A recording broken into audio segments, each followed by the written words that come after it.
જય હિન્દ ખેડૂત મિત્રો, વિડીયોમાં તમે મેસી 7250 ટ્રેક્ટર જોઈ રહ્યા છો તે વેચવાનું છે.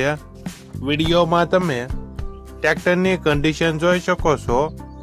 Engine company fitting, gear hydraulic complete, company condition, tyre નવા, સાઇડ ગેર, પાવરફુલ એન્જિન, આખું ટ્રેક્ટર કંપની ફિટિંગ. ટ્રેક્ટરમાં કોઈ પ્રકારનો ફોલ્ટ નથી.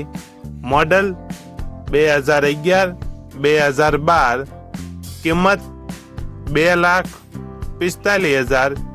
કિંમતમાં ફેરફાર કરી આપશે. આ ટ્રેક્ટર તમને ક્યાં જોવા મળશે તેની વાત કરવામાં આવે તો જિલ્લો અમરેલી, તાલુકો ધારી અને સલાલા ગામે જોવા મળશે. ટ્રેક્ટરના માલિકનો નંબર નીચે આપેલો છે, ત્યાંથી તમે વધુ માહિતી માટે માલિકનો કોન્ટેક્ટ કરી શકો છો અને તમારા વધુમાં વધુ મિત્રોને વિડીયો શેર કરો.